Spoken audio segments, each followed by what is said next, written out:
I wrote the following in response to an incident that occurred in Afghanistan in August of 2011 involving a Chinook helicopter. As a flight engineer aboard a CH-47 in Vietnam, I was deeply affected. 30 American soldiers, including the crew and passengers aboard, lost their lives. This is dedicated to all the air crews that ever flew or will ever fly a mission aboard an Army aircraft.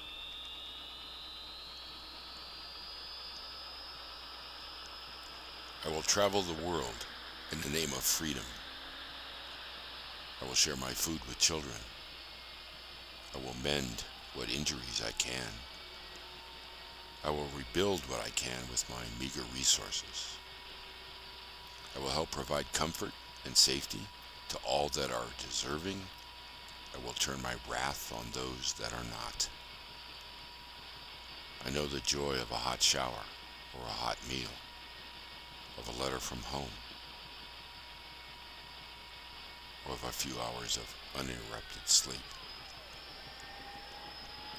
I know the glorious feeling of freedom while flying. I know the pride of keeping tons of metal ready for takeoff at a moment's notice. I know the fear while entering a firefight. I know the rush of reacting to those threats.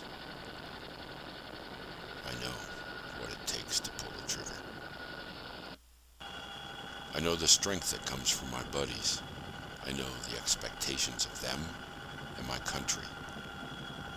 I know the probabilities of my survival. I know the pain of losing a friend. Yet I choose to fight on for my country, for my freedom, for pride, for my life to come. All of these things I know and do without regard for my own safety.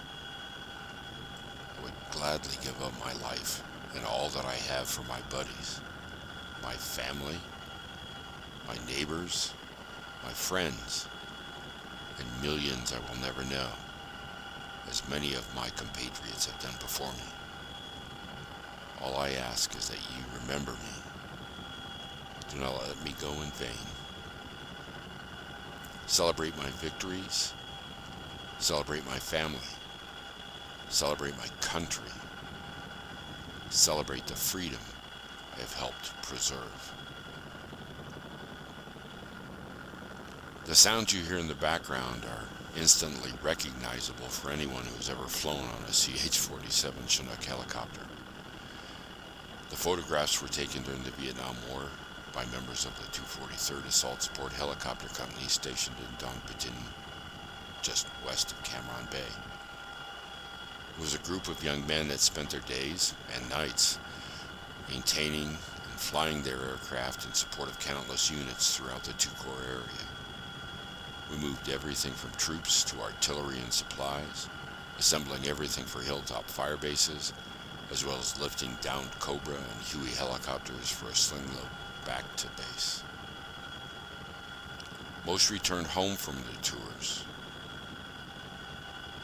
but a few gave their all. Royce Addington, Jerry Bridges, Ernest Carr, Charles Deitch, Stephen Kearns, Ronald Keener, Henry Knight, Charles Meldal, James Moran, and Ronald Stanton. Thank you all. Load's clear.